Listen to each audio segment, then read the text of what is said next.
नमस्कार, मी प्रीती खंडार रेसिपीजमध्ये तुमचं अगदी मनापासून स्वागत करते। आज आपण गव्हाच्या कणकेपासून एवढा चटपटीत नाश्ता बनवणार आहोत की जो खाल्ल्याने मुले बाहेरची कचोरी व समोसे विसरून जाईल।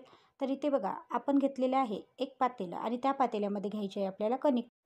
आज आपण मैदा न वापरता कणकीपासून छान असा नाश्ता बनवणार आहोत।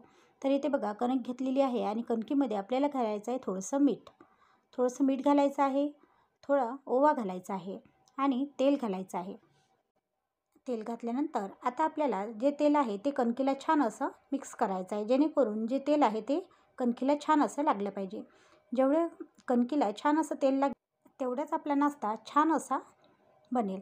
तर इथे बघू शकता, आता कणकीला तेल लावून झालेलं आहे। आता आपल्याला थोडं थोडं पाणी घालून घट्टसर असा कणकीचा गोळा तयार करून घ्यायचा आहे। इथे बघा, कणकीचा गोळा आपल्याला सैल नाही पण घट्ट करायचा आहे, कारण की जेणेकरून आपण जो नाश्ता बनवणार आहोत तो नाश्ता छान असा कुरकुरीत झाला पाहिजे। तर इथे थोडं थोडं पाणी घालायचं, पाणी एकदम घालायचं नाही। आणि अशा प्रकारे आपल्याला इथे एक गोळा तयार करून घ्यायचा आहे। कणकेचा गोळा तयार झाला की आपल्याला 10 ते 15 मिनिटासाठी हा गोळा रेस्टसाठी ठेवायचा आहे, जेणेकरून आपली जी कणिक आहे ती छान अशी मुरल्या जाईल। तर इथे बघू शकता, आपला कणकेचा गोळा तयार आहे आणि आपण याला 10 ते 15 मिनिट असंच ठेवून देणार आहे। एकीकडे आपल्याला घ्यायचे आहे 2 आलू आणि आलू अशा प्रकारे आपल्याला किसणीवर किसून घ्यायचे आहे। आपण आपल्या हाताने सुद्धा मॅश करू शकतो, पण मॅश केल्याने आलू कसे आहे गोळे तयार होतात किंवा त्याच्यामध्ये थोडासा जाडसर भाग राहते। आपल्याला याच्यामध्ये छान असा आलूचं सारण हे सारखं पाहिजे, म्हणून आपल्याला अशा प्रकारे आलू किसून घ्यायचा आहे। आणि किसल्यानंतर आपण दुसरासुद्धा आलू इथे किसून घेणार आहोत। आपण इथे 2 आलू किसून घेतलेले आहे। आता याच्यामध्ये आपल्याला चवीनुसार मीठ, चवीनुसार तिखट, चवीनुसार हळद व मसाला अशा प्रकारे आपल्याला सगळं घालून घ्यायचं आहे। तसंच 1 चम्मच कॉर्नफ्लॉवर, कापलेली हिरवी मिरची, कोथिंबीर व कढीपत्ता असं आपल्याला सगळं साहित्य याच्यामध्ये घालून घ्यायचं आहे। आता हे सगळं साहित्य घातलं की आता याला छान असं मिक्स करून घ्यायचं आहे। तर ज्याप्रमाणे व्हिडिओमध्ये दाखवत आहे त्याप्रमाणेच आपल्याला सगळं सारण हे मिक्स करायचं आहे। मी या चॅनलवरती नवनवीन असे व्हिडिओ घेऊन येत असते। जर तुम्ही माझे व्हिडिओ पाहत असाल, तुम्हाला माझे व्हिडिओ पाहायला आवडत असेल, तरी देखील जर तुम्ही माझ्या चॅनलला सबस्क्राईब केलं नसेल तर प्लीज सबस्क्राईब करायला विसरू नका। आणि इथे बघू शकता, आपलं छान असं सारण तयार झालेलं आहे।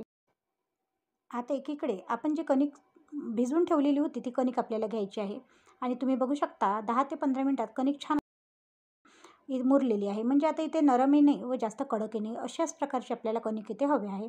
आता आपल्याला असे तेलाचा हात लावून ही कणिक चुरून घ्यायची आहे व याचे एकसारखे असे 4 गोळे करून घ्यायचे आहे।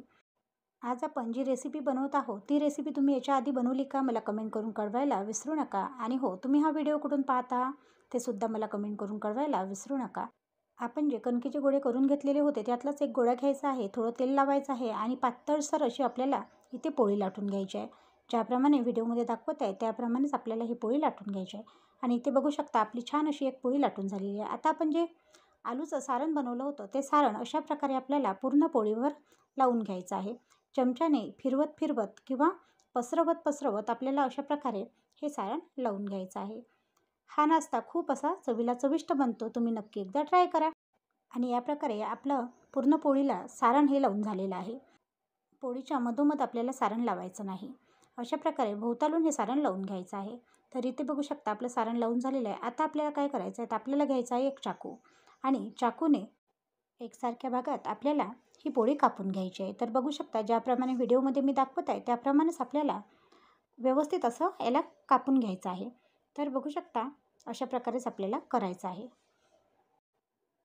आता ही जी पोळी आहे ती एकसारख्या भागात कापली गेलेली आहे। आता आपल्याला काय करायचं आहे, समोरच्या भागाने दुमडत आपल्याला अशा प्रकारे याला शेप देत जायचं आहे। तर तुम्ही बघू शकता, इथे छान असं आपलं एक कुरकुरा म्हणा किंवा आणखी काही हे तयार आहे।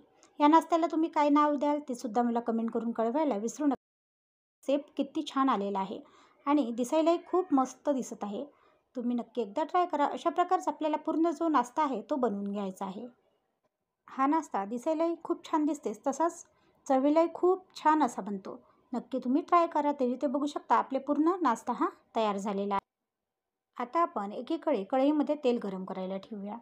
कढईमध्ये तेल आपल्याला छान असं कडक होऊ द्यायचं आहे। इथे बघा, आपलं तेल छान असं गरम झालेलं आहे। आता आपण थोडा थोडा करून हा नाश्ता तळून घेऊया। आपल्याला हा नाश्ता तळण्यासाठी तेल एकदम कडक हवा आहे, कारण की जेणेकरून आपला जो नाश्ता आहे तो नरम पडायला नको, छान असा कुरकुरीत व कडक व्हायला हवा. तर इथे बघू शकता या प्रकारे आपल्याला जो आपण नाश्ता बनवला आहे तो नाश्ता पूर्णतः तेलामध्ये टाकून घ्यायचा आहे. आणि आपल्याला आता मंद गॅस करायचा आहे आणि या मंद गॅसवरच आपल्याला हा नाश्ता छान असा तळून घ्यायचा आहे. तुम्ही बघू शकता ज्याप्रमाणे व्हिडिओत दाखवत आहे त्याप्रमाणे आपल्याला हा सर्व नाश्ता तळून घ्यायचा आहे. जर कधी मुलांनी हट्ट केला किंवा आपल्याकडे अचानक पाहुणे आले तर तेव्हाही आपण हा नाश्ता नक्कीच बनवू शकतो. कचोरी, समोसे, त्याप्रमाणे सांबार वडी अशाच प्रकारचा हा नाश्ता खूप छान बनतो. आपण घरच्या घरी नक्कीच बनवू शकतो. तसाच झटपट बनतो. कधी काहीतरी वेगळं करायचं असेल तर तेव्हाही आपण हा नाश्ता नक्कीच करू शकतो. मी जेव्हा हा नाश्ता घरी बनवला तेव्हा माझ्या मुलांना खूप आवडला, म्हणून मी ही रेसिपी तुमच्यासाठी स्पेशल घेऊन आलेली आहे. आणि इथे बघू शकता अशा प्रकारे आपल्याला पूर्ण जो नाश्ता आहे तो तळून घ्यायचा आहे. इथे बघू शकता आपण आपला नाश्ता जो आहे तो पूर्णतः तळून घेतलेला आहे.